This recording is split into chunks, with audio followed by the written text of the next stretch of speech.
About to begin. Nebraska and Alabama will sit this one out. And UCLA, the team to beat. Kathy, how strong are they? They're definitely the most talented team here, and they have great routines on every single event. They're more experienced this year, but most importantly, they have to hit balance beam. That always tells the tale. Much of that leadership you talked about, Kathy, falls on the shoulder of the best all-around performer, Tanya Service. You always have that added responsibility. You are the leader throughout the group, and so, but I don't feel it as pressure. You know, I just go out there and say, yes, I am, and this is what I want our team to be, and so I'm going to go out there and do the best possible job I can do so that everyone else follows that leadership role. And this is Tanya Service on the vault. And she will be doing a tucked Sukahara with a full twist. Good height. A little bit off center on the landing, which made her hop to the right. Very slight deduction. Coach Jerry Tomlinson obviously pleased with that performance. What the judges are looking for are tight, straight legs. Her legs are a little bent and separated on the pre-flight, small deduction, and a stuck landing, which she hops and goes off to the side, another slight deduction. And the score only slightly affected, delivering a strong 9.75. Georgia, about to perform on the bar, started slowly this year, but is coming on strong.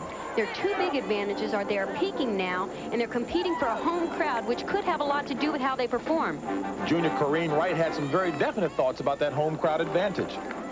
I think it's going to be great because when we get a lot of fans here, it psychs us up so much, you know, and so it's going to make it great for us to compete and look up and see familiar faces and people who are rooting for us.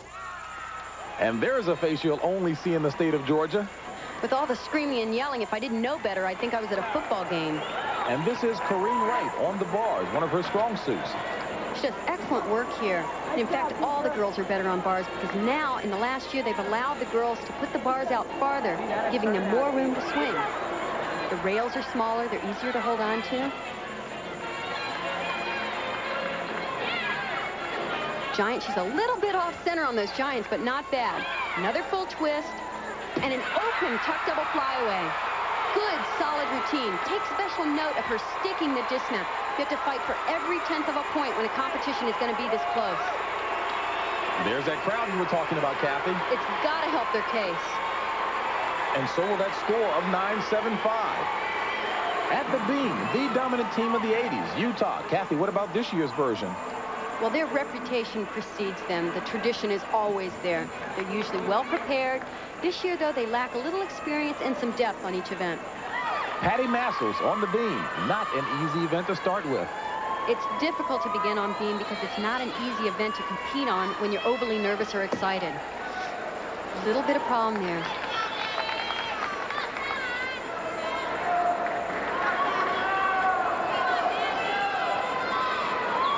Utah needs a solid performance here, Kathy. They've already had a few shaky routines up to this point. Okay, she's getting it back solid.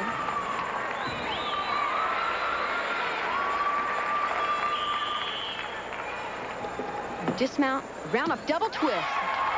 Strong dismount. As Patty Massels completes her routine, Utah needs to break out of the mid-9 range in order to get into the top 3. And unfortunately, that 9.45 won't help the cause. Meanwhile, at the bars, Lucy Weiner of Georgia.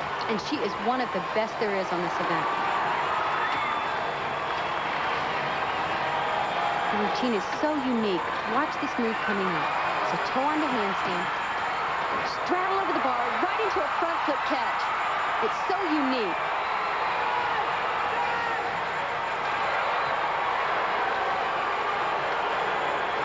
Just beautiful line. Excellent toe point. Front with a half dismount, a good landing. Excellent routine.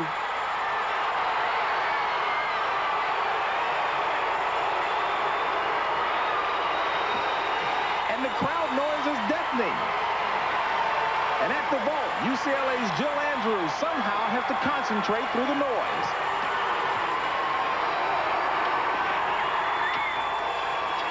At this point in her routine, she has just nailed the first part of the routine. She's going for a perfect dismount. Front with a half, spots the mat, and just nails it. And the score speaks for itself. Now we go to Jill Andrews, who will perform the final vault for UCLA. If this was one-on-one, Jill would have to match what we just saw. From perfect landing. You cannot do it better than that. That should silence the crowd a little. If I had to pick a vault that I had to stick, it would not be this one. It's so difficult. Perfect pike position and a blind landing, which means you can't see the mat. She nails it. So UCLA, displaying its championship caliber, fights back with an identical 9-9. While all of this was going on elsewhere, Cal State Fullerton was on the floor. Fullerton had a few minor deductions here and there and came up with decent scores, averaging just above 9.5. And Utah, starting on the beam, got a good routine from only Missy Marlowe. Missy came out with a solid 9.7, but it wasn't enough to elevate them past a 9.44 average due to some earlier shaky routines. Georgia and Cal State have already completed their 2 events, while the other 4 have yet to begin their second. And we'll be back in just a moment.